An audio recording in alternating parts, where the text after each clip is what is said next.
আলাইকুম বন্ধুরা, আজ আমি আপনাদের মাঝে শেয়ার করতে যাচ্ছি একটি প্লাজো কাটিং। তো প্লাজো কাটিংটা কিভাবে করব আপনাদের মাঝে আপনাদের আজকে সব বুঝিয়ে দিব, পুরা ডিটেলস একদম, কোনো সমস্যা নেই, কোথাও খুঁটিনাটি বিষয় সব আমি বুঝিয়ে দিব।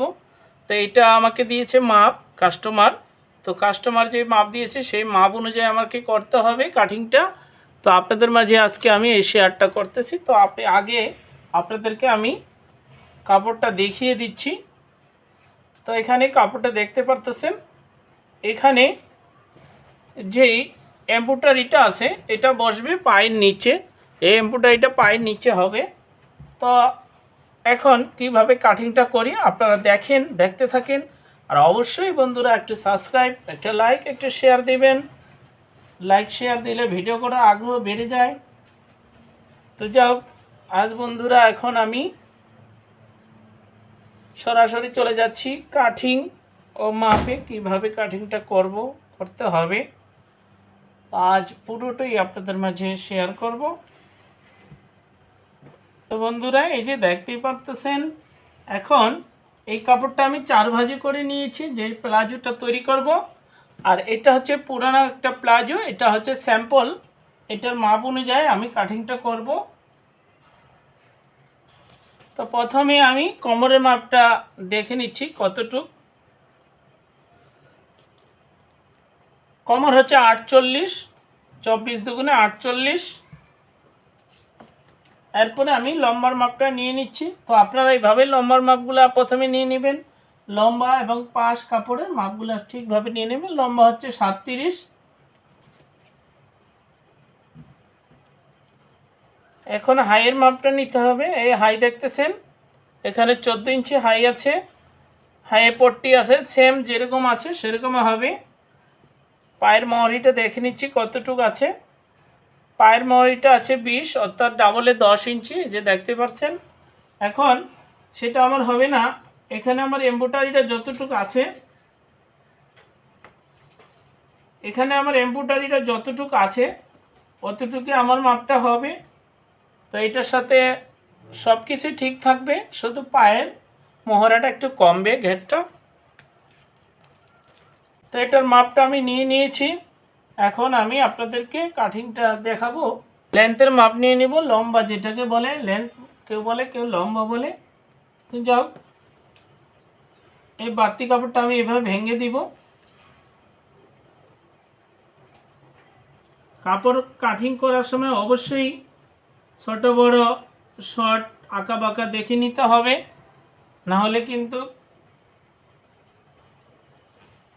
সমস্যা হবে, ঠিক মতন তৈরি করা হবে না, আঁকা বাঁকা হবে, শর্ট পড়বে। তো কাপড় কাটিং বলে কথা। এখন আমি এখান থেকে নিয়ে নেব 37 ইঞ্চি লম্বা, ফিতাটা এ বরাবর ধরেছি। এখানে আমি 1.5 ইঞ্চি কাপড় বাদ দিয়েছি, যেটা বাদ আছে। তো আপনারা যখন শুধু নর্মাল কাপড় দিয়ে প্লাজো তৈরি করবেন, এদিকে বাদ দিয়ে নিচে হেমের কাপড়টা বাদ দিয়ে আপনারা কাটিংটা করে নেবেন। তো 37 ইঞ্চিতে আমি দাগটা দিয়ে দিলাম। আমি ক্যামেরাতে আপনাদেরকে দেখাতে পারতেছি না, তো আমি টেনে দেখাচ্ছি একটু।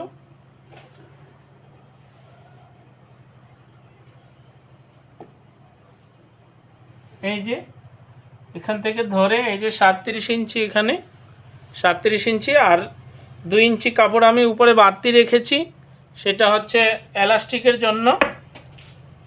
এখন কোমরের যে মাপটা, সে মাপটা নিয়ে নেব 48 ইঞ্চি, অর্থাৎ 12 ইঞ্চি, 4 × 48, শিলের জন্য আরও ½ ইঞ্চি নিয়ে নিব। এখন এখান থেকে ধরে হাই হবে 14 ইঞ্চি, তো 1 ইঞ্চি শিলেতে চলে যাবে, সেই জন্য আমি 15 ইঞ্চি নিয়ে নিলাম।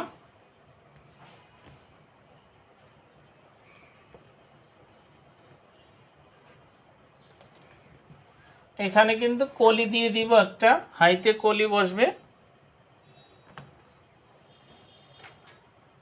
যেটা 10 আছে সেটা আমি একটু 10ই নিয়ে নিচ্ছি, শিলেতে একটু কমে যাবে।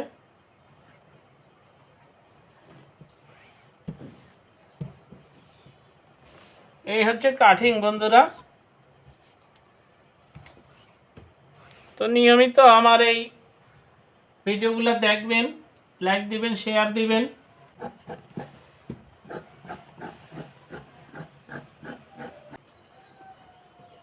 কাটিংটা হয়ে গেল। এটা যখন এভাবে ভাঙা পড়ে যাবে, এই লেসটা আমার শু হবে।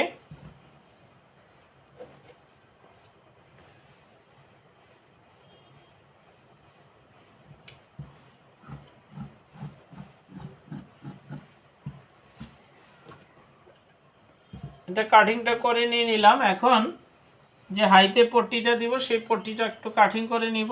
পট্টিটা আমি পাশ নিব 2.5 ইঞ্চি, অর্থাৎ ডাবলে 2.5, সিঙ্গেল হবে 5। সিলে চলে যাবে দুই পাশে 4 ইঞ্চি থাকবে। আর লম্বা নিচ্ছি 7 ইঞ্চি। যে যতটুক পরে সেই স্যাম্পলটা দেখে আপনারা ওইভাবে তৈরি করে নেবেন।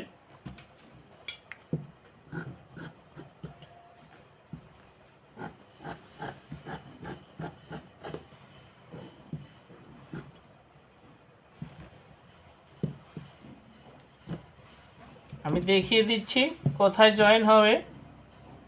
এটা হচ্ছে হাই হবে, এই যে এভাবে জয়েন্টটা হবে। যখন দুই দিকে থাকবে এই কাপড়টা এখানে অনেক লুজ হবে, প্লাজোটা পরতে অনেক আরামদায়ক হবে। তো এইভাবে আপনারা তৈরি করবেন। সবাই ভালো থাকবেন। আসসালামু আলাইকুম ওয়া রাহমাতুল্লাহ।